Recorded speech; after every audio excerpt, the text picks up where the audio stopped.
হ্যাঁ মক্কার কাফের বেঈমানেরা, মহান স্রষ্টা যিনি আল্লাহ তাবারক ওয়া তাআলা তার নিজের ইজলাসের মধ্যে সিদ্ধান্ত করে দিয়েছেন আমি সর্বশেষ নবী, আমি সত্য নবী, আল্লাহ পাক নিজেই নির্ধারণ করে দিয়েছেন।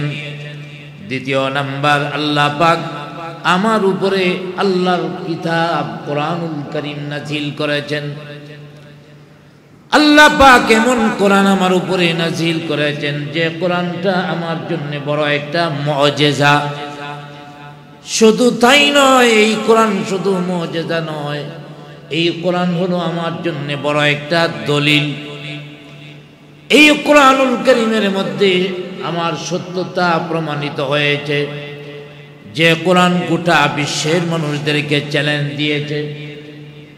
কাফের বেঈমানেরা যখন কোরআন বিষয়ে বিভিন্ন ধরনের মন্তব্য করত, তখন আল্লাহ পাক কোরআনুল কারীমের মধ্যে বলে দিয়েছেন, ওয়া ইন কুনতুম ফি রাইবিম মিম্মা নাযালনা আলা আবদিনা ফাআতু বিসূরাতিন মিন মিসলিহি وادعوا شهداءكم من دون الله। কাফের বেঈমানদেরকে লক্ষ্য করে বলা হয়েছে, আল্লাহ পাক বলেছেন, হে কাফের বেঈমানেরা, আমার নাযিলকৃত কোরআনের ব্যাপারে যদি তোমাদের সন্দেহ হয়, কোরআনের ব্যাপারে যদি তোমরা সন্দেহ করো, তাহলে এই কোরআনের ন্যায় একটি কোরআন বা একটি সূরা তোমরা বানিয়ে নিয়ে আসো।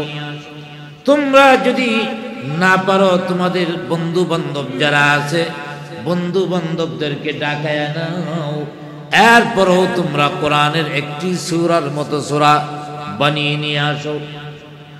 সূরা বাকারার মতো বড় সূরা লাগবে না, বড় বড় সূরা লাগবে না, ছোট সূরার মতো একটা সূরা বানিয়ে নিয়ে আসো। শুধু মক্কাবাসী নয়, গোটা পৃথিবীবাসীর জন্য সেই চ্যালেঞ্জ ছিল। গোটা পৃথিবীর মানুষেরা সেই চ্যালেঞ্জে হেরে গেল। কাফের বেঈমানেরা কোরআনুল কারীমের চ্যালেঞ্জ গ্রহণ করতে পারেনি, কোরআনুল কারীমের চ্যালেঞ্জের মধ্যে তারা হেরে গেল। আজকে আমি যে আয়াতে কারিমা তেলাওয়াত করেছি, অর্থাৎ সূরা আনআমের 114 নং আয়াতের শানে নজুলের মধ্যে এসেছে, মক্কার পৌত্তলিক, মক্কার মুশরিক যারা আছে, তারা রাসূল আকরাম সাল্লাল্লাহু আলাইহি ওয়াসাল্লামের কাছে এসে একটি দাবি করল। দাবিটা কি? হে মুহাম্মদ আমিন, আপনি আমাদের মাঝে নতুন ধর্মের দাওয়াত দিচ্ছেন, অথচ আমরা আগে থেকে একটা ধর্মের অনুসরণ করে আসছি। আপনি নতুন করে আরেকটি ধর্মের দাওয়াত দিচ্ছেন। এখন এই বিষয়ে কি করা যায়? আপনারটা মানব না আপনি আমাদেরটা মানবেন? এই বিষয়ে একটা সালিশি করার দরকার, বিচার করার দরকার। আমাদের দেশে যখন কোনো ঝামেলা হয়, আমরা কি করি? বিচার করি। সামাজিকভাবে বিচার হয়। সামাজিকভাবে যদি বিচারে না হয়, তাইলে আদালত পর্যন্ত গড়ায়। ওরা এসে বলল, হে মুহাম্মদ আমিন, আসুন আমরা একজন সালিশি নির্ধারণ করি, বিচারক নির্ধারণ করি, আপনার মধ্যে এবং আমাদের মধ্যে একটা মীমাংসা করে দিবে। এই জবাবে আল্লাহ রাব্বুল আলামিন সূরা আনআমের 114 নং আয়াতে কারিমা তেলাওয়াত নাজিল করেছেন। তো এখানে পূর্ববর্তী আয়াতের সাথে সম্পর্ক কি? এর আগের আয়াতগুলির মধ্যে আলোচনা গিয়েছে, কাফের মুশরিক এসে কাফের মুশরিকরা এসে আমাদের নবীর কাছে মুজিজা দাবি করেছিল। আগে চাইছে মুজিজা। এই বিষয়ে যখন কোরআনের আয়াত নাজিল হলো, চিন্তা করলো এই বিষয় নিয়ে এখন আর কথা বলে লাভ নেই, কারণ ওরা মুজিজা দাবি করেছিল আর কোরআনে আলোচনা করে দিয়েছে মুজিজা নাজিল হলেও তারা ঈমান আনবে না, কারণ তাদের মধ্যে ঈমান আনার বিন্দু মাত্র যোগ্যতা যদি থাকতো, এর আগে যে মুজিজাগুলি এসেছে এই মুজিজাগুলি দেখে তারা ঈমান আনতো, কিন্তু ঈমান আনার মতো যোগ্যতা তাদের অন্তরে ছিল না। দ্বিতীয় নম্বর, আহলে কিতাব যারা ইহুদি খ্রিস্টান, তাদের উপরেও আল্লাহর পক্ষ থেকে কিতাব নাজিল হয়েছিল। তাদের কিতাবগুলিকে যারা ধারণ করেছিল তাদেরকে বলা হয় ধর্মযাজক। এই ধর্মযাজক যারা, তারা তাওরাত এবং জাবুরে রাসূল আকরাম সাল্লাল্লাহু আলাইহি ওয়াসাল্লামের আগমন সম্পর্কে জেনেছে। তারা এটাও জেনেছে মুহাম্মদ আমিনের উপরে যে কোরআন নাজিল হয়েছে এটা আসলেই আল্লাহর পক্ষ থেকে সত্য, অমীয় বাণী, মহান বাণী। তাই নতুন করে মুজিজার আর কোনো প্রয়োজন নাই। কোরআনই সবচেয়ে বড় মুজিজা। কোরআনুল কারীমের মধ্যে আল্লাহ রাব্বুল আলামিন জ্ঞান সমৃদ্ধ করে দিয়েছেন, অতুলনীয় করে দিয়েছেন। এই মহাগ্রন্থ কোরআনই মুজিজা হিসাবে যথেষ্ট। এত সত্ত্বেও পৌত্তলিকেরা রাসূল আকরাম সাল্লাল্লাহু আলাইহি ওয়াসাল্লামের কাছে আইসা এখন নতুন করে সালিসি নিযুক্ত করতে চায়। আগে চাইছিল মুজিজা, এখন চায় সালিসি, যে আপনার মধ্যে আমাদের মধ্যে সালিসি নিযুক্ত করার দরকার। তখন আল্লাহ পাক আল্লাহর হাবিবের উপরে আয়াত নাজিল করে দিয়েছেন, হে নবী আপনি ওদেরকে বলে দেন, আফাগাইরাল্লাহি আবতাগি হাকামা। হে নবী আপনি বলে দেন, আফাগাইরাল্লাহ, আল্লাহ ছেড়ে দিয়ে, আমি আল্লাহকে ছেড়ে দিয়ে আবতাগি হাকামা, বিচারক তালাশ করব।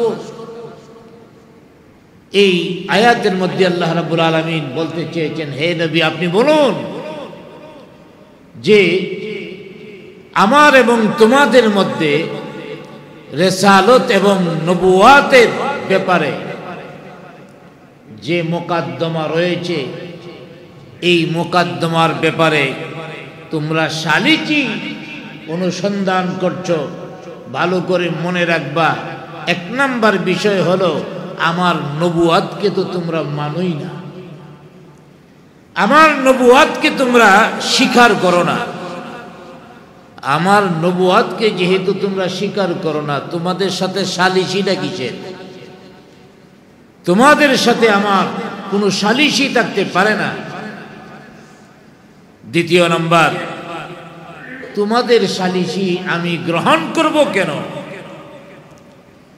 সবচেয়ে বড় সালিসি যিনি মহান আল্লাহ, তিনি আমাকে নবুয়াত দান করেছেন, ফয়সালা করে দিয়েছেন, সিদ্ধান্ত করে দিয়েছেন আমি আল্লাহর পক্ষ থেকে নবী। জুড়ে বলি আলহামদুলিল্লাহ, আর একটু জুড়ে বলি আলহামদুলিল্লাহ। আল্লাহ পাক বলে দিয়েছেন আমি আল্লাহর নবী, তোমাদের সাথে সালিসি করে আর সিদ্ধান্ত নেওয়ার দরকার নেই। হ্যাঁ, মক্কার কাফের বেঈমানেরা, মহান স্রষ্টা যিনি আল্লাহ তাবারক ওয়া তাআলা তার নিজের এজলাসের মধ্যে সিদ্ধান্ত করে দিয়েছেন আমি সর্বশেষ নবী, আমি সত্য নবী আল্লাহ পাক নিজেই নির্ধারণ করে দিয়েছেন। দ্বিতীয় নাম্বার, আল্লাহ পাক আমার উপরে আল্লাহর কিতাব কোরআনুল কারীম নাজিল করেছেন। আল্লাহ পাক এমন কোরআন আমার উপরে নাজিল করেছেন যে কোরআনটা আমার জন্য বড় একটা মুআজিজা। শুধু তাই নয়, এই কোরআন শুধু মুআজিজা নয়, এই কোরআন হলো আমার জন্য বড় একটা দলিল। এই কোরআনুল কারীমের মধ্যে আমার সত্যতা প্রমাণিত হয়েছে, যে কোরআন গোটা বিশ্বের মানুষদেরকে চ্যালেঞ্জ দিয়েছে। কাফের বেঈমানেরা যখন কোরআন বিষয়ে বিভিন্ন ধরনের মন্তব্য করত, তখন আল্লাহ পাক কোরআনুল কারীমের মধ্যে বলে দিয়েছেন, ওয়া ইন কুনতুম ফি রাইবিম মিম্মা নাযালনা আলা আবদিনা ফাআতু বিসূরাতিন মিন মিসলিহি وادعوا شهداءكم من دون الله। কাফের বেঈমানদেরকে লক্ষ্য করে বলা হয়েছে, আল্লাহ পাক বলেছেন, হে কাফের বেঈমানেরা, আমার নাযিলকৃত কোরআনের ব্যাপারে যদি তোমাদের সন্দেহ হয়, কোরআনের ব্যাপারে যদি তোমরা সন্দেহ করো, তাহলে এই কোরআনের ন্যায় একটি কোরআন বা একটি সূরা তোমরা বানিয়ে নিয়ে আসো। তোমরা যদি না পারো, তোমাদের বন্ধু বান্ধব যারা আছে, বন্ধু বান্ধবদেরকে ডাকায় নাও, এরপরও তোমরা কোরআনের একটি সূরার মতো সূরা বানিয়ে নিয়ে আসো। সূরা বাকারার মতো বড় সূরা লাগবে না, বড় বড় সূরা লাগবে না, ছোট সূরার মতো একটা সূরা বানিয়ে নিয়ে আসো। শুধু মক্কাবাসী নয়, গোটা পৃথিবীবাসীর জন্য সেই চ্যালেঞ্জ ছিল। গোটা পৃথিবীর মানুষেরা সেই চ্যালেঞ্জে হেরে গেল। কাফের বেঈমানেরা কোরআনুল কারীমের চ্যালেঞ্জ গ্রহণ করতে পারেনি, কোরআনুল কারীমের চ্যালেঞ্জের মধ্যে তারা হেরে গেল। অতএব আল্লাহ পাক আল্লাহর নবীকে বুঝিয়ে দিচ্ছেন, আপনি আপনার উম্মতদেরকে জানায়া দেন, যেহেতু আল্লাহ পাক সব কিছু সত্য করে দিয়েছেন, অতএব নতুন করে সালিসি নিয়োগের কোনো প্রয়োজন নাই। নতুন করে সালিসি নিয়োগ করতে হবে কেন? আমি যে সত্য নবী, এটা আল্লাহ পাক ফয়সালা করে দিয়েছেন। শুধু তাই নয়, আমি সত্য নবী এটা ফয়সালা নয়, আল্লাহ পাক যে কোরআন আমাকে দান করেছেন, এমন একটি কিতাব দান করেছেন, যে কিতাব দেখেও তো তারা মুসলমান হয়ে যাওয়ার কথা। আল্লাহর হাবিব তাদেরকে বুঝাচ্ছেন, মক্কার লোকেরা, আল্লাহ রাব্বুল আলামিন এমন একটা গ্রন্থ আমার উপরে নাজিল করেছেন, যে গ্রন্থ আল্লাহ রাব্বুল আলামিন মানব জাতির যাবতীয় সমস্যার সমাধান আলোচনা করে দিয়েছেন। মানব জাতির মধ্যে যত সমস্যা হতে পারে, সেই সমস্যাগুলির সন্তোষজনক সমাধান এই কোরআনুল কারীম দিয়ে দিয়েছে। শুধু তাই নয়, এই কোরআনুল কারীম সমগ্র মানব জাতির সার্বিক কল্যাণের পথ ও পন্থা বিস্তারিতভাবে আলোচনা করেছেন। অতএব আল্লাহ রাব্বুল আলামিন আল্লাহর নবীর উপরে কোরআন নাজিল করেছেন, এমন কোরআন, যে কোরআন সমস্ত মানুষের সমস্যার সমাধান সন্তোষজনকভাবে সমাধান করেছেন। সমস্ত বিশ্ব মানবের সার্বিক কল্যাণের পথ ও পন্থা বিস্তারিতভাবে আলোচনা করেছেন। এরপরও নতুন করে আর কোনো সালিসি নির্ধারণের প্রয়োজন নেই। অতএব সালিসি নির্ধারণের প্রয়োজন নাই, বরং পারলে তোমরা ঈমান আনো। আল্লাহ পাক এই ইশারা করার পরে এই আয়াতের পরের অংশের মধ্যে আল্লাহর হাবিবের উপরে কোরআন নাজিল করেছেন। কোরআন কেমন কোরআন, কোরআনের বৈশিষ্ট্য কি, তাও আলোচনা করে দিয়েছেন। বেশ কয়েকটা বৈশিষ্ট্য এই আয়াতগুলির মধ্যে আল্লাহ রাব্বুল আলামিন বর্ণনা করেছেন। প্রথম বৈশিষ্ট্য, وهو الذي أنزل إليكم الكتاب مفصلا কুরআনুল কারীমের এক নম্বর বৈশিষ্ট্য হলো وهو الذي أنزل إليكم الكتاب তিনি তোমাদের উপরে এমন কিতাব নাজিল করেছেন মুফাসসালা যা বিস্তারিতভাবে আলোচনা করা হয়েছে আল্লাহ রাব্বুল আলামিন এমন কোরআন আপনার উপরে নাজিল করেছেন যে কোরআনুল কারীমের মধ্যে সব কিছু বিস্তারিতভাবে আলোচনা করেছেন বিস্তারিতভাবে আলোচনা করেছেন এর অর্থ কি এখানে কয়েকটা বস্তু সেই কোরআনের বৈশিষ্ট্য সম্পর্কে যা বলা হয়েছে এক নাম্বার হলো আল্লাহ রাব্বুল আলামিন কোরআনুল কারীমের মধ্যে সব কিছু বিস্তারিতভাবে আলোচনা করেছেন আর তা হলো এক নম্বর মহান গ্রন্থ আল্লাহ পাকের পক্ষ থেকে নাজিল হয়েছে কার পক্ষ থেকে নাজিল আর একটু জোরে বলেন কার পক্ষ থেকে আর একটু কাছাকাছি চলে আসেন আর একটু কাছাকাছি চলে আসেন তাহলে পরিবেশটা আরো সুন্দর হবে যারা দূরে আছেন একটু কাছে আসেন না মজলিসটা যত সুন্দর হবে এত কথাগুলি অন্তরের মধ্যে ঢুকবে সওয়াবও বেশি হবে আর ওই গানের মতো টিভি দেখার মতো খেলার মতো বসবেন মনের ভিতরে সহজে কথাগুলি ঢুকবে না এই জন্যে একটু কাছাকাছি আইসা বসলে গুলোয়া বসলে পরিবেশটা সুন্দর হয় মাশাআল্লাহ দুইজনে চিন্তা করছে কাছে যাওয়ার লইগে যদি যেহেতু বলছে আর থাকবই না উইটা যাবো না আমার ভাইরা এই কিসিমের কিছু লোক আছে এরা একটা করলে আরেকটা বোঝে কিছু আছে না এক লোকে বিবি সাহেব জামাইরে বলে তুমি এত বড় হইছো এখনো বিছানার মধ্যে প্রস্রাব করে দাও ব্যাপারটা কি আর বিছানার মধ্যে প্রস্রাব করিও না প্রয়োজনে আমার রাতে ডাইকো তোমার নিয়ে বাথরুমে যাবো আচ্ছা বিবি সাহেবের কথাটা ভালো কইছে না খারাপ কইছে যাক হে পরের রাতে ঘুমাইছে ঘুমাবার পরে স্বপ্ন দেখে মাঠে গেছে প্রস্রাবের জন্য একজনে বলতেছে মাঠে আশ্চর্য প্রস্রাব করে আনে এবার কয় প্রস্রাব করলেই তো দিহি তু সব ভিজা তো এই দিন করছে কি কয় না প্রস্রাব করবো না প্রতিদিনই তুমি প্রস্রাব করাও তু সব ভিজা যায় অতএব আজকে আর প্রস্রাব করবো না টাকা দাও টাকা দিলে প্রস্রাব করবো তো এই দিন টাকা দেওয়া শুরু হয়েছে বুঝেন তো শয়তানের টাকা দেওয়া আর এই দুনিয়াদারের টাকা নেওয়া টাকা নিতে নিতে নিতে নিতে অবস্থা এমন হয়েছে টাকার ভারে এই দিন 2 নম্বর কামড়া হয়ে গেছে টাকার বোঝা বড় হয়ে গেছে বিবি সাহেব কিছুক্ষণ পরে পরে হাত দিয়া দেখে আজকে ভিজাইছে কিনা দেখে না আজকে ভিজা না আজকে কসকস লাগে ব্যাপারটা কি অন্যদিন তো ভিজা ভিজা লাগতো আজকে কসকস লাগে বাতি অন করছে বাতি অন করিয়া দেখে পায়খানা তো করছেই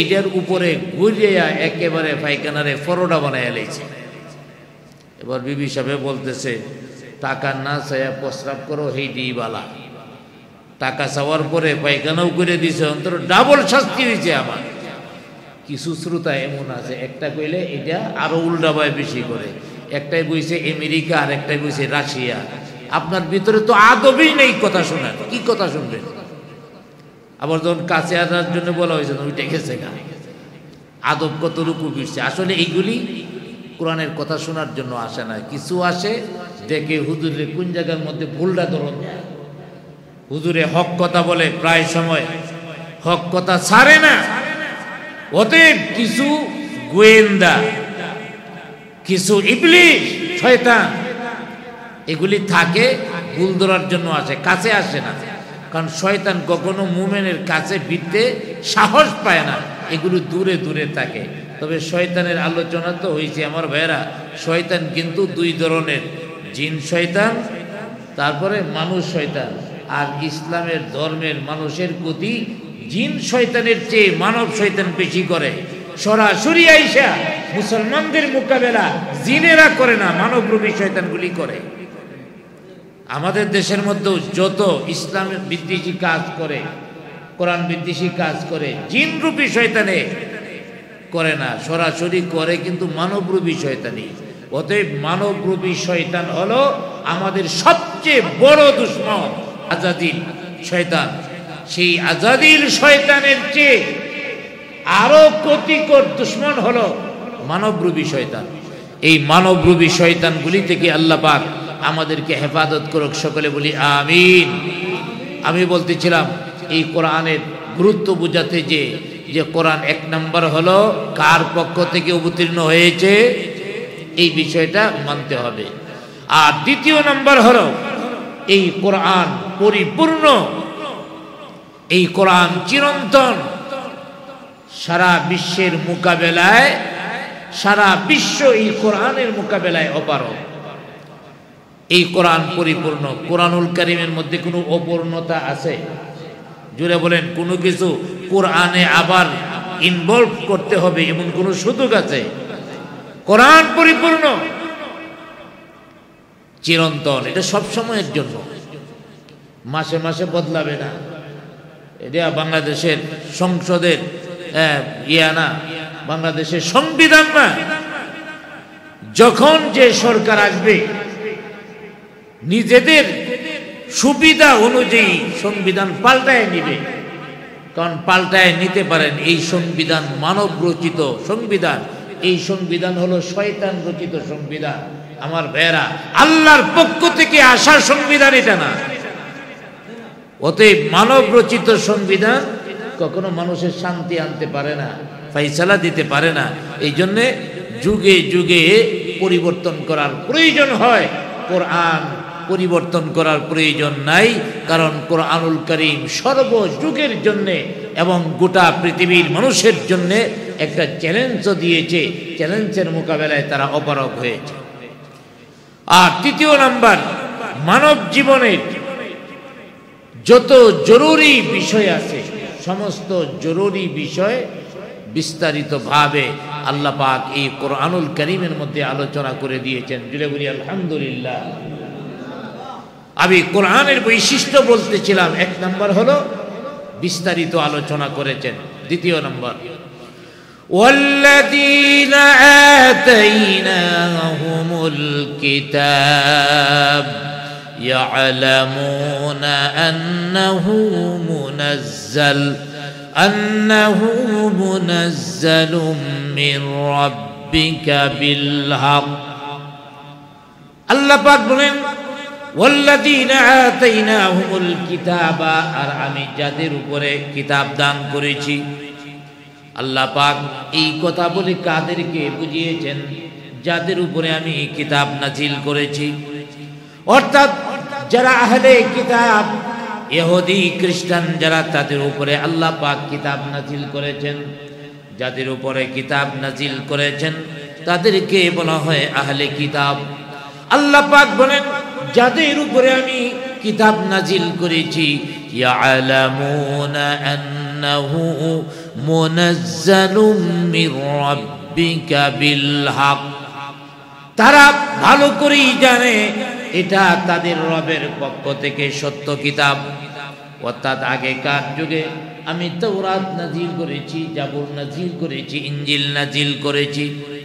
আসমানি কিতাবের আলেম যারা ছিল ইহুদি খ্রিস্টানেরা, তারা জানতো কোরআনুল কারীম নাজিল হয়েছে তা আল্লাহর পক্ষ থেকেই নাজিল হয়েছে।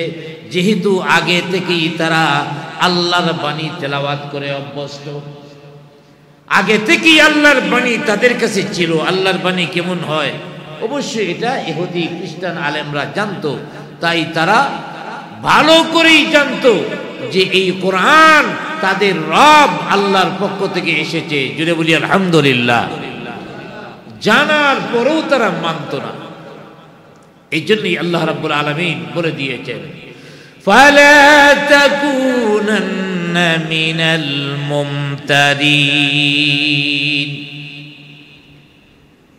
এই সমস্ত দলিল আসার পরেও হে রাসূল, এই সমস্ত দলিল দেখার পরেও তারা এই কোরআনের প্রতি, ইসলামের প্রতি সন্দেহ পোষণ করে। তবে মনে রাখবেন, আপনি সন্দেহ পোষণকারীদের অন্তর্ভুক্ত হবেন না। আপনি অন্তর্ভুক্ত হবেন না সন্দেহ পোষণকারীদের। কোরআন নাজিল হয়েছে, ইহুদি আলেমরা জানে আল্লাহর পক্ষ থেকে এই কোরআন নাজিল হয়েছে। অতএব জানার পরে অল্প কিছু মানুষ তারা এটার সত্যতা প্রকাশ করেছে। অধিকাংশ মানুষ কোরআন যে সত্য কিতাব প্রকাশ করে নাই, অন্তরের মধ্যে গোপন রেখে দিছে। আমার ভাইয়েরা, তো আল্লাহ পাক বলছেন ওরা গোপন রেখেছে, রাখো। আপনার উপরে হিংসা করতেছে, করো। ফালা তাকুনান্না মিনাল মুমতারিন, কিন্তু আপনি সন্দেহ পোষণকারীদের মতো হয়েন না। আমার ভাইয়েরা, এখানে একটা প্রশ্ন হতে পারে, আল্লাহ পাক যে বলেছেন হে নবী আপনি সন্দেহ পোষণকারীদের অন্তর্ভুক্ত হয়েন না, তাইলে আমাদের নবী কি আগে সন্দেহ পোষণকারীদের অন্তর্ভুক্ত ছিল? নাউজুবিল্লাহ, এটা কখনো হইতে পারে না। আমাদের নবী সন্দেহ পোষণকারীদের অন্তর্ভুক্ত ছিল না। কিন্তু এখানে সমাধান হলো, আসল কথা হলো, যদিও সম্বোধন করা হয়েছে আমাদের নবীকে যে হে নবী আপনি সন্দেহকারীদের সন্দেহকারীদের অন্তর্ভুক্ত হবেন না, এই কথা দ্বারা প্রকৃত পক্ষে যারা শ্রবণ করেছে তাদেরকে উদ্দেশ্য করা হয়েছে। এই কোরআন যারা শ্রবণ করেছে তাদের বোঝানো হয়েছে। আর কোন কোন মুফাসসিরগণ বলেছেন আমাদের নবীকে সম্বোধন করে আল্লাহ বিষয়টার গুরুত্ব বুঝাইছেন, যেখানে নবীকেই বলতেছেন সন্দেহ পোষণকারীদের অন্তর্ভুক্ত হয়েও না, আর ওখানে ইহুদি খ্রিস্টান সন্দেহ পোষণকারী হবে, এটা মেনে নেওয়া যায় না। ইহুদি খ্রিস্টানরা তো জানতো এই কোরআন আল্লাহর পক্ষ থেকে নাজিলকৃত কিতাব, অতএব জানার পরেও তারা কি করে সন্দেহকারীদের অন্তর্ভুক্ত হয়। অতএব ওদের উচিত সন্দেহকারীদের অন্তর্ভুক্ত না হওয়া।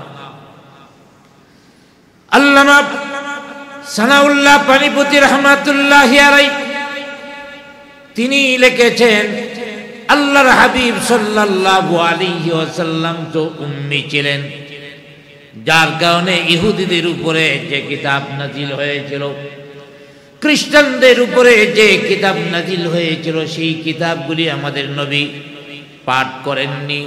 তারপরেও তাওরাত জাবুরে যা আছে এই কোরআনুল কারীমের মধ্যে অনুরূপ বাণী রয়েছে। ইহুদি খ্রিস্টানরা তো এটা দেখেও ঈমানদার হওয়ার প্রয়োজন ছিল। তাওরাতের মধ্যে যা আছে, ইনজিলের মধ্যে যা আছে, জাবুরের মধ্যে যা আছে, এই ধরনের বাণী তো কোরআনুল কারীমের মধ্যেও আছে। আর তাওরাত জাবুর ইনজিল মুহাম্মদ আমিন পাঠ করেননি, তিনি তো উম্মি, তিনি অক্ষর জ্ঞান তার ভিতরে ছিল না। অতএব সেই বর্ণ দেখে দেখে তিনি পড়ার প্রয়োজন নাই, পড়েনও না। তাইলে তিনি কিভাবে বললেন? নিশ্চয়ই আল্লাহ পাক তার উপরে নাজিল করেছেন, এটা দেখেও তো তাদের ঈমান আনার প্রয়োজন ছিল।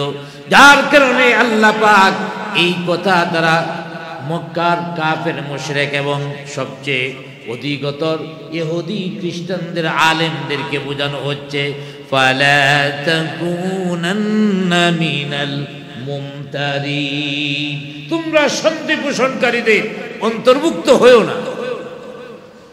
আল্লামা সানাউল্লাহ পানিপতি রাহমাতুল্লাহ আলাইহি তিনি এক ব্যাখ্যার মধ্যে লিখেছেন এই আয়াত দ্বারা যদিও আল্লাহর হাবিবের উপরে আল্লাহর হাবিবকে সম্বোধন করা হয়েছে, আসলে আল্লাহর হাবিবকে সম্বোধন করার মাধ্যমে এই কোরআন কিয়ামত পর্যন্ত যারা পড়বে, যারা কোরআনের আলোচনা শুনবে, তাদেরকে বোঝানো হয়েছে, তাদেরকে সম্বোধন করা হয়েছে।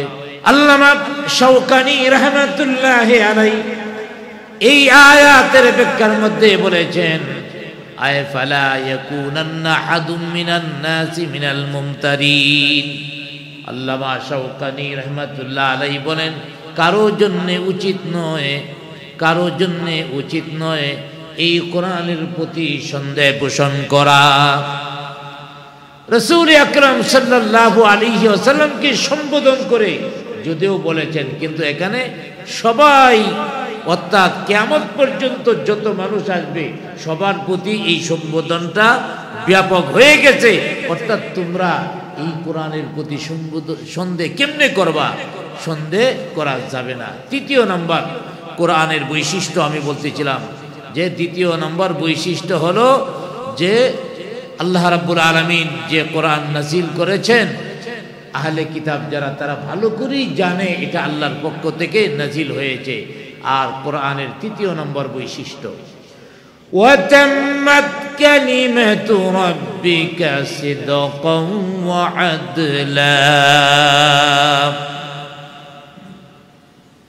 وتمت كلمة ربك صدقا وعدلا হে রাসূল আপনার পরওয়ারদিগারের বাণী সত্যতা এবং সুবিচারের ক্ষেত্রে পরিপূর্ণ এই কোরআনের দুইটা দিক এক নাম্বার হলো এই কোরআন সত্য কোরআন ভালো করে বুঝতে হবে এক নাম্বার হলো এই কোরআন সত্য কোরআন আর দ্বিতীয় নাম্বার হলো এই কোরআনের মধ্যে সুবিচার রয়েছে ইনসাফ রয়েছে জুড়ে বলি আলহামদুলিল্লাহ আমার ভাইয়েরা কোরআন সম্পর্কে তৃতীয় নাম্বার বৈশিষ্ট্য সূরা আল-আনআমের 115 নং আয়াত ওয়াতাম্মাত কালিমাত রাব্বিকা সিদকাও ওয়া আদলা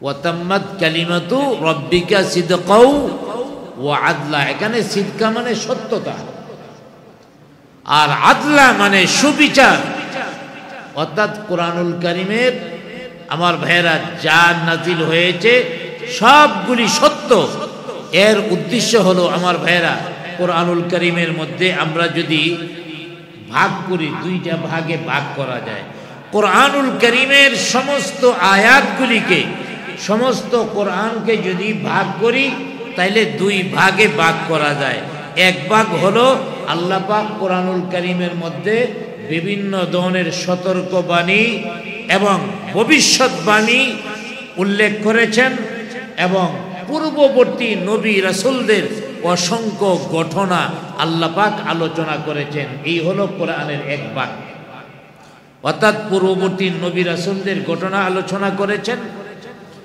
আর আরেকটা ভাগ হলো আমার ভাইরা এক ভাগ হলো পূর্ববর্তী নবী রাসূলদের ঘটনা আলোচনা করেছেন এবং সতর্কবাণী করেছেন এমনকি ভবিষ্যৎবাণী করেছেন যেমন রোমের ব্যাপারে ভবিষ্যৎবাণী করেছেন রোমীয়রা বিজয়ী হবে নির্দিষ্ট সময় পরে বিজয়ী হয়েছে এইভাবে আল্লাহ পাক কোরআনে যে সকল ভবিষ্যদ্বাণী দিয়েছেন সবগুলি ভবিষ্যদ্বাণী অক্ষরে অক্ষরে পূর্ণ হয়েছে তাহলে এই বিষয়গুলি নিয়ে হলো একটা অধ্যায় কোরআনের এক ভাগ আরেক ভাগ হলো কোরআনের আমার ভাইয়েরা সেগুলি হলো হুকুম আহকাম বিধি বিধান বান্দায় চলার জন্য নতুন করে সংবিধান বানানোর কোনো প্রয়োজন নাই যারা সংবিধান বানাইছে এদের মনে করা হয় অনেক বড় বুদ্ধিজীবী আরে বুদ্ধিজীবী থাকলে তো সংবিধান বানাইতোই না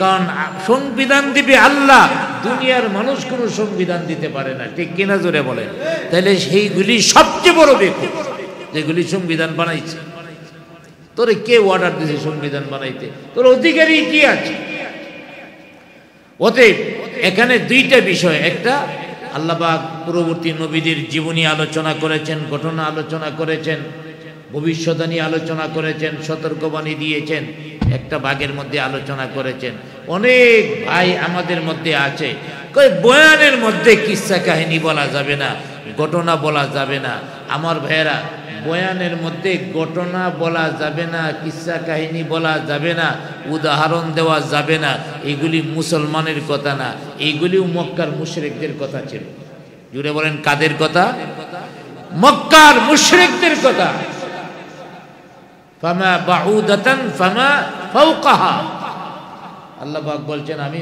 মশা মাছির উদাহরণ দিতেও কি করি না লজ্জাবোধ করি না আর ওরা বলছিল এই মশার উদাহরণ হাতির উদাহরণ এই ঘটনা সেই ঘটনা এগুলি ইহুদি খ্রিস্টান আর মুশরিকদের কথা মুসলমানদের কথা নয় তো বলছিলাম এই ঘটনা আল্লাহ পাক নাজিল করেছেন কেন তাইলে ঘটনা আমাদের দরকার আছে না নাই বিভিন্ন ভবিষ্যদ্বাণী সতর্কবাণী আলোচনা করেছেন এগুলো আমাদের দরকার আছে আবার বিধি বিধান সেটা তো দরকার আছেই লাগবে কিভাবে চলবো চলাফেরা করব কিভাবে আমি সমাজ চালাবো পরিবার চালাবো দেশ চালাবো এটা বিধান থাকবে না তা হতে পারে না এই জন্য আল্লাহ পাক দ্বিতীয় নম্বর কোরআনের অর্ধেকের মধ্যে বিধান আলোচনা করেছেন আর বিধানগুলি সম্পর্কে কি বলছেন? আদলা। বিধান সম্পর্কে কি বলছেন? আদলা। মানে আদলা মূলত হলো অর্থ হলো ইনসাফ। আল্লাহর যত বিধান আছে সবগুলি বিধান হলো ইনসাফ ভিত্তিক। জুড়ে বলি সুবহানাল্লাহ। আল্লাহর সমস্ত বিধান এক নাম্বার হলো সত্য। এক নাম্বার কি? সত্য। আর দ্বিতীয় নাম্বার হলো ইনসাফ ভিত্তিক, অর্থাৎ ইনসাফ বিরোধী কোনো হুকুম বিধান আল্লাহ পাক বান্দার উপরে চাপায় দেননি। আল্লাহ পাক বান্দার উপরে যে বিধানগুলি দিয়েছেন সবগুলি ইনসাফ মতো হয়েছে, সবগুলি যুক্তিসঙ্গত, সবগুলি সুবিচার সম্মত। অতএব আল্লাহ পাক এই জন্যই আদলা শব্দ ব্যবহার করেছেন। কোরআনের বৈশিষ্ট্য আলোচনা করতে গিয়ে ৪র্থ নম্বর বৈশিষ্ট্য আলোচনা করছেন। আল্লাহর রাসূলের উপরে এমন কোরআন দেওয়ার পরেও আল্লাহর নবীর উপরে ঈমান না আনার আর কোনো যুক্তিকতা থাকতে পারে না, সালিসি মানার কোনো প্রয়োজন পড়ে না। লা মুবাদ্দিলা লিকালিমাতি। পবিত্র কোরআনুল কারীমের আরেকটা বৈশিষ্ট্য হলো তাতে কোনো পরিবর্তন হবে না। যুগ যাবে, যুগ আসবে, জাতি আসবে, জাতি যাবে, জাতি বদলাবে, কিন্তু কোরআনুল কারীমের কোনো বিধান কখনো পরিবর্তন হবে না, পরিবর্তন হবে না। কোরআনুল কারীমের মধ্যে কখনো কোনো সংযোজনের প্রয়োজন নাই, বিয়োজনের প্রয়োজন নাই। এই কোরআন চির অপরিবর্তনীয়। জুড়ে বলি সুবহানাল্লাহ। এই কোরআন চির অপরিবর্তনীয়, কখনো পরিবর্তন হবে না। অতএব এই সম্পর্কে হযরতে আব্দুল্লাহ ইবনে আব্বাস রাদিয়াল্লাহু তাআলা আনহু থেকে একটা হাদিস রয়েছে, সেটা হলো তিনি বলেছেন আল্লাহ তাআলার যে আদেশ নিষেধ আছে পরিবর্তন কেউ করতে পারবে না। কেউ যদি ইচ্ছাও করে পরিবর্তন করার জন্য ইচ্ছা করে পরিবর্তন করতে পারবে না, কারণ যাবতীয় সিদ্ধান্ত চিরন্তন, এগুলি আল্লাহ পাক সিদ্ধান্ত করে দিয়েছেন। জুড়ে বলি আলহামদুলিল্লাহ। অথবা এই কথার অর্থ যে কোরআন পরিবর্তন হবে না, এর আরেকটা অর্থ হলো আমার ভাইয়েরা, আসমানি কিতাব যখন পৃথিবীর মধ্যে নাজিল হতো, আরেকটা আসমানি কিতাব আইসা এই বিধানটারে পরিবর্তন করতো আরেক নবীর উপরে কিতাব আসার পরে। আচ্ছা, আমাদের নবীর পরে আর কোন নবী আসবে?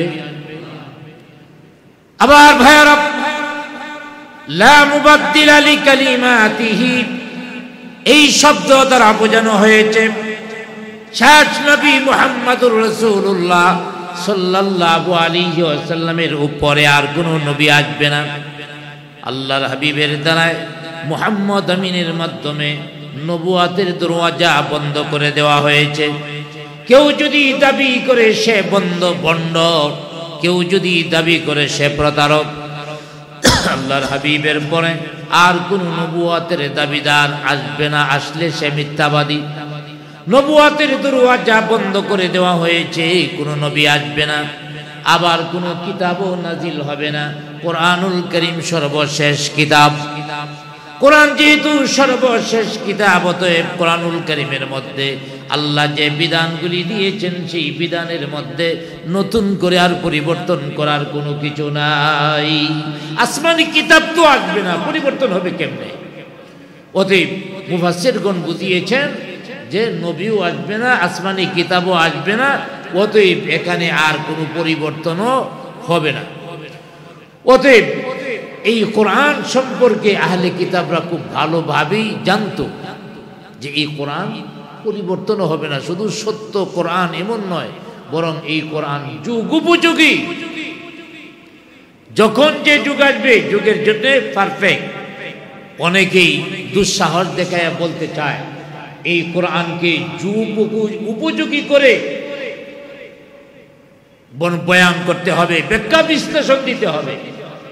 আরে মগার গরের মগা, আল্লাহ পাক নিজেই বলতেছেন এই কোরআন হলো কালজয়ী। তুই যুগের চাহিদা অনুযায়ী কি ব্যাখ্যা করবে? যা দরকার আল্লাহ পাক কোরআনে করে দিচ্ছেন। আল্লাহ পাক বলে দিয়েছেন যখন যে যুগ আসবে, যে জাতি আসবে, যেমন হবে তাদের জন্য এই কোরআন পারফেক্ট হয়ে যাবে। আলহামদুলিল্লাহ বলি। এই আয়াতের শেষ অংশে আল্লাহ পাক বলেন ওয়া হুয়াস সামিউল আলিম।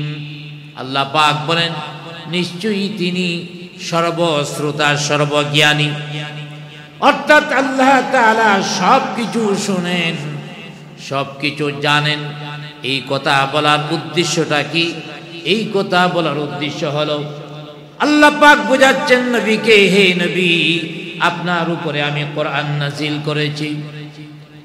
ওরা জানে এই কোরআন সত্য কিতাব, বিশেষ করে আহলে কিতাবের আলেমরা জানে এই কোরআন সত্য কিতাব। এটা জানার পরেও তারা প্রকাশ করে না, তারা বলে না। এই যে তারা অন্তরের মধ্যে গোপন রেখেছে, আমি আল্লাহ তাদের এই গোপন রাখাটার বিষয়টাও শুনি এবং জানি। জুড়ে বলি সুবহানাল্লাহ। শুধু তাই নয়, কাফির বেঈমান যারা আছে, আহলে কিতাব যারা আছে, তারা বিভিন্ন ভাবে অহেতুক কথা সাজায়া সাজায়া বলে, মুসলমানদের বিরুদ্ধে সাজায়া সাজায়া কথা বলে, মুসলমানদের মধ্যে বলে বিভ্রান্তি তৈরি করতে চায়। আল্লাহ পাক বুঝাইতেছেন, হ্যাঁ নবী, কাফির বেঈমান হোক আহলে কিতাব হোক, যারা সাজায়া সাজায়া মুসলমানদের মধ্যে বিভ্রান্ত করার জন্য ঘটনা বয়ান করে, আমি তাদের সম্পর্কে জানি, আমি তাদের সম্পর্কে শুনি। অতএব আপনি পেরেশান হবেন না, এদের ব্যাপারে শাস্তির ব্যবস্থাও আমি আল্লাহ পাক করব, শাস্তিও আমি আল্লাহ তাদেরকে দিব। অতএব আপনার এই ভয়ে বা আপনার দুশ্চিন্তার কোনো প্রয়োজন নাই। আমার ভাইরা, এরপরে আল্লাহ রাব্বুল আলামিন বলতেছেন, হে নবী, কাফের বেঈমানেরা আপনাকে বিভিন্ন যুক্তি দেখায় যে হাজার হাজার মানুষ এখানে আছে, তুমি আলাদা একটা বললে চলবে নাকি? আমার ভাইয়েরা, মনে করেন এই সমাজের মধ্যে যদি 500 মানুষ থাকে, 499 জনে একটা কথায় একমত হয়, আর একজন ভিন্ন মত হয়, তাইলে ভিন্ন মত যে হয় এর মতটা অন্য কেউ মানবো? জুড়ে বলেন, মানবে? কেউ মানবে না, বরং কি বলবে, বেটা 499 সবাই একমত আর তুমি আর একমত, তুমি বেশি বুঝো। আসলে আল্লাহর হাবিবের অবস্থাটা মক্কায় তখন এমনই হয়েছিল। আল্লাহর হাবিব দ্বীনের দাওয়াত দিচ্ছেন, কোরআনের দাওয়াত দিচ্ছেন, পক্ষান্তরে কাফের মুশরিক যারা আছে সব বিরোধী। আবার ভাইরা, মক্কার সর্বোচ্চ স্তর, প্রেসিডেন্ট বলেন, প্রধানমন্ত্রী বলেন, স্পিকার বলেন, মন্ত্রী বলেন, এমপি বলেন, পুরা সংসদের নেতারা বিরোধী, সমাজের নেতারা বিরোধী, ব্যবসায়ীরা বিরোধী। আবার ভাইরা, ধনাঢ্যরা বিরোধী, সব প্রকার মানুষেরা মুহাম্মদ আমিনের বিরোধী। এর কারণটা কি? কারণ যাদের এই স্বার্থের মধ্যে আঘাত লেগেছে তারাই নবীজির বিরোধী হয়ে গেছে। এক নম্বর হলো যারা বড় বড় নেতা, তারা চিন্তা করলো মুহাম্মদ আমিনের দাওয়াত যদি মেনে নেই তাহলে এখানে নেতৃত্বের কোনো মূল্যায়ন নাই, ধনী গরিব সবাই সমান হয়ে যাবে। আর যারা আল্লাহ ওয়ালা পরহেজগার মুত্তাকিন, এক কথায় যাদের তাকওয়া যত বেশি হবে তাদের দাম তত বেশি হবে। সুবহানাল্লাহ বলেন। চুরি করিয়া দাম বাড়ানো যায় না, সন্ত্রাসী করে দাম বাড়ানো যায় না, গুলি করে হট্টগোল লাগায়া নিজের শক্তি প্রতিষ্ঠিত করা যায় না। অতএব আল্লাহর হাবিব যে আদর্শ নিয়ে এসেছেন, এই আদর্শ যদি আমরা মানি তাহলে আমাদের নেতৃত্ব কর্তৃত্ব থাকবে না। আমরা যদি ব্যবসায়ীরা চিন্তা করলো, আমরা যদি মুহাম্মদ আমিনের কথা মানি তাহলে জমির মধ্যে যাইয়া 50 টাকা দিয়া তরমুজ কিনে 800 টাকা বিক্রি করা যাবে না, ঠিক কিনা জুড়ে বলেন? 50 টাকার তরমুজ 800 টাকা বিক্রি করা যাবে না। 20 টাকা কেজির বেগুন 150 টাকা কেজি বিক্রি করা যাবে না। অর্থাৎ আমরা যদি মুহাম্মদ আমিনের আদর্শ মেনে চলি তাহলে ব্যবসাটাও করতে হবে ইনসাফ ভিত্তিক, কারণ কোরআনুল কারীমের সবগুলি বিধান হলো ইনসাফ ভিত্তিক। এই জন্যই তো বলা হয়েছে আদলা, পিছনে আলোচনা গেছে। যার কারণে ব্যবসায়ীরা চিন্তা করলো আঙ্গুল ফুলে খোলা গাছ হওয়া যাবে না। আমার ভাইয়েরা, দেখা যায় বাংলাদেশের মধ্যে এখন গরুর গোশত মাঝে মাঝে 800 টাকা দেও কিনতে হয়। কেন কিনতে হবে? ব্যবসায়ীদেরই কারসাজি। মক্কার ব্যবসায়ীরা চিন্তা করলো মুহাম্মদ আমিনের আদর্শ যদি মানি, আমাদের মতো ভণ্ড ব্যবসায়ীরা থাকতে পারবে না, পিঠের চামড়া থাকবে না এই ব্যবসা করলে। যার কারণে ওই ব্যবসায়ীরা আমাদের নবীর বিরুদ্ধে লেগে গেল। এইভাবে সর্বস্তরের মানুষ যাদের স্বার্থের মধ্যে আঘাত করল তারাই কিন্তু আমার ভাইয়েরা বিরোধিতা করেছে। এখনো আমরা মুসলমান হিসাবে একটা জিনিস তো আজকে আলোচনা এটাই হচ্ছে, কোরআন শরীফ হলো চিরন্তন, কোরআন শরীফ সব যুগের জন্য সমান। আমার ভাইয়েরা, কোরআন অনুযায়ী ইসলামী হুকুমত কায়েম করতে হবে, এটা মুসলমানদের কাজ। কোরআনের আইন অনুযায়ী দেশ চালাতে হবে। আমার ভাইয়েরা, তো কোরআনের আইন অনুযায়ী দেশ চালাতে হবে, এই কথা যদি আপনি বলেন রাস্তার মধ্যে দাঁড়ায়া, মাইল খাওয়ার সম্ভাবনা আছে না নাই? জুড়ে বলেন আছে না নাই? মারবো মনে হয় ইন্ডিয়া থেকে বাবুরা আইসা, অথবা আমেরিকা থেকে খ্রিস্টানরা আইসা, ইসরায়েল থেকে ইহুদিরা মারবো। আরে মুসলমানের কুলঙ্গার সন্তানেরা মারবে। কারণ যারা ইথা চিন্তা করে কোরআন যদি বাস্তবায়িত হয়, আমগুর মতো সুরের হাত থাকবে না, ডাকাতের হাত থাকবে না, কল্লা থাকবে না, সন্ত্রাসীদের বিচার হবে, দুর্নীতিবাজদের বিচার হবে, খুনিদের মৃত্যুদণ্ড হবে, ব্যভিচারকারীদের পাথর নিক্ষেপ করা হবে। সবাই সব ভণ্ডগুলি একত্রিত হইয়া কয় না, আর যাই হোক কোরআনের আইন বাস্তবায়ন করানো যাবে না। আপনি সবই বলেন কোরআন সত্য, আল্লাহর পক্ষ থেকে নবীজির উপরে কোরআন নাজিল হয়েছে, এই কথার মধ্যে সবাই একমত। আপনি প্রধানমন্ত্রী জিগাইবেন এটাই বলবে, এমপি জিগাইবেন তাই বলবে, মন্ত্রী জিগাইবেন তাই বলবে, সমাজের লোকদের বলবেন তাই বলবে, আওয়ামী লীগ বলেন, বিএনপি বলেন, জাতীয় পার্টি বলেন, যত দল আছে যদি বলেন কোরআন কার বাণী, এক কথাই বলবে আল্লাহর বাণী। ঠিক কিনা জোরে বলেন? আল্লাহর বাণী স্বীকার করতে সুবিধা, স্বীকার করে নিছি, কিন্তু এটা বাস্তবায়িত করার জন্য আমরা দিতে চাই না। কেন? আমাদের স্বার্থের মধ্যে আঘাত লাগে। ঠিক কিনা জুড়ে বলেন? যার কারণে আল্লাহর হাবিব সাল্লাল্লাহু আলাইহি ওয়াসাল্লামের বিরোধিতা তারা করেছিল সমস্ত লোক। এই জন্য আল্লাহ পাক বলে দিয়েছেন ওরা বিরোধিতা করো, আপনি ওদের বিরোধিতাকে আমলে নিয়েন না। যদি আমলে নেন বিপদে পড়ে যাবেন।